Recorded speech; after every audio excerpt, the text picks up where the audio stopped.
លោកគ្រូហើយដែរបានជាបើសិនជាម្ចាស់ជីវកម្មហ្នឹងគាត់លវោខ្លាំងគាត់គ្មានពេលគាត់ច្រើនតើគាត់គួរធ្វើយ៉ាងណាដើម្បីឲ្យគាត់ចំណេញពេលក្នុងការកត់ត្រាចំណូលចំណាយអីហ្នឹងលោកគ្រូបាទ digital រឿងសំខាន់ណាបាទរឿងទៅ digital ព្រោះ digital វាជួយឲ្យបងប្អូនចំណាយពេលវេលាតិចនៅក្នុងការកត់ត្រាយើងធម្មតាយើងទៅសេដៃនៅលើសភៅអីគឺយើងលក់មួយកត់មួយលក់មួយកត់មួយមកហើយយើងនៅត្រូវបូកដកគុណចែកច្រើនត្រូវអីបាទទោះយើងមាន Excel ឬមាន computer ក៏យើងត្រូវបើក computer ត្រូវបើកកម្មវិធីត្រូវវាយចូលហើយណាច្រើនបាទប៉ុន្តែមកដល់បច្ចុប្បន្ននេះបច្ចេកវិទ្យា digital បានជួយច្រើនណាជាពិសេស app កត់លុយជួយឲ្យបងប្អូនអាចកត់ត្រាដោយប្រើពេលតិចមែនទែនហើយដើម្បីឲ្យមានប្រសិទ្ធភាពកាន់តែខ្ពស់ហើយត្រូវទៅនឹងនិន្នាការរបស់ពិភពលោករបស់វិស័យហិរញ្ញវត្ថុណាយើងមាន QR code យើងមានបាញ់តាម app ប្រតិបត្តិការទាំងអស់ត្រូវបានរក្សាទុកនៅក្នុង app នៅក្នុងធនាគារអស់ហើយទៅហ៎បាទយើងអាចយកផលប្រយោជន៍ដែលយើងប្រើ app ធនាគារប្រើ QR code ហ្នឹងដើម្បីមកគ្រប់គ្រងអាជីវកម្មយើងបាន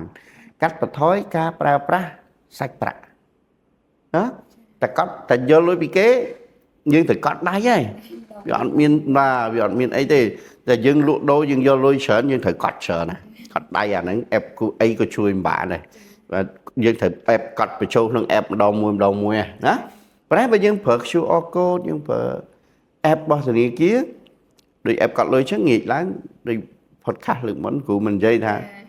យើងបិទតូបយើងរវល់យើងចូលតូបទឹកព្រោះ app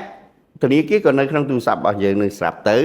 app កត់លុយក៏នៅក្នុងនឹងស្រាប់ទៅអញ្ចឹងមានអីទៀតចូលតូបទឹកក៏យើងអាច down ទាញយករបាយការណ៍ពី app ធនាគារដាក់ចូលក្នុង app កត់លុយចេញមកវិញរួចបាទវាស្រួលមែនតើណាបច្ចេកវិទ្យាវាជួយយើងអញ្ចឹងបាទលែងឲ្យយើងពិបាកថាអូត្រូវនៅអង្គុយកត់មួយបោកដកគុណចែកណាបាទអញ្ចឹងស្អីដែលយើងជជែកគ្នាកន្លងមកលើកទឹកចិត្តឲ្យបងប្អូនកត់ត្រាគឺលែងពិបាកដូចយើងគិតពីមុនហើយបាទតែសំខាន់យើងធ្វើម៉េចឲ្យស្រួលខ្លួនឯងណាធ្វើម៉េចចេះប្រើហ្នឹងឲ្យល្អបាទចេះប្រើឲ្យត្រឹមត្រូវនៅពេលដែលបងប្អូនប្រើបានតែមួយខែដំបូងខ្ញុំជឿថា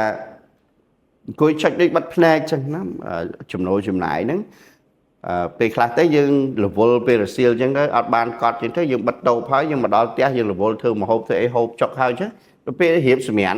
រៀបដេកហ្នឹងបាទមិនបាច់ងើបពីក្រែទេពីព្រោះយើងខ្ញុំជឿបងប្អូនរាល់ថ្ងៃនេះកាន់ទូរស័ព្ទសង្កថាដេកលក់បាត់ទូរស័ព្ទមិនតាន់ដេកផងមិនដឹងអញ្ចឹងយកមកកត់នឹងទៅមានចាំបាច់ត្រូវបើកបញ្ជីអីទៅព្រោះ scan QR code ប្រតិបត្តិការនៅក្នុង app របស់ធនាគារទាំងអស់ទាញយកមកដាក់ app ធនាគារប្រហែល 3-4 ហ្នឹងដែលយើងមាន QR code 3-4 ហ្នឹងយកមកគ្រប់ប្រតិបត្តិការក្នុងមួយថ្ងៃហ្នឹងដាក់ចូលមកចប់ហើយយើងនៅចាំខ្ទង់បានទៀតនៅពេលយើងកត់ថ្មីអញ្ចឹងណាយើងដឹងថានេះលក់បានពីអីអានេះលក់បានពីអីហើយអានេះចំណូលអីអានេះចំណាយអីបាទហើយថ្ងៃមុខទៅពេលបងប្អូនស៊ាំជាមួយនឹងរឿងបច្ចេកវិទ្យាប្រើ app ប្រើអីចឹងទៅយើងមានប្រព័ន្ធគ្រប់គ្រងការលក់ទៀតនៅលើទូរស័ព្ទដៃដែលភ្ជាប់គ្នាជាមួយនឹងកត់លុយតែម្ដងឧទាហរណ៍ថាយើងលក់ប្រហែល10មុខ20មុខហ៎បាទអញ្ចឹងយកទៅបង្ហាញអតិជនរបស់យើងអតិជនយើងចុចយកតែចង់ហូបអីនេះលើទូរស័ព្ទដៃតែម្ដងចង់ហូបអីចង់ហូបមុខនេះចង់ហូបមុខនេះអញ្ចឹងការកត់ត្រាចំណូលហ្នឹងចេញពីគេហៅ POS ហ្នឹងណាបាទប្រព័ន្ធការលក់ហ្នឹងណាចូលទៅក្នុងអត់កត់លុយហ្នឹងដឹងថាថ្ងៃហ្នឹងលក់ហ្នឹងបានមុខម្ហូបអីខ្លះបានអីខ្លះចំនួនប្រហែលចានប្រហែលកែវស្រេចតែម្ដងណាអាហ្នឹងតែដំបូងមកមុនត្រូវរៀនធម្មតាស្រួលឲ្យហើយទេនៅពេលដែលយើងថ្នាក់ទៅយើងកាន់តែប្រើមុខងារផ្សេងទៀតរបស់កត់លុយហ្នឹងបានកាន់តែច្រើនជាងហ្នឹងទៀតណាបាទ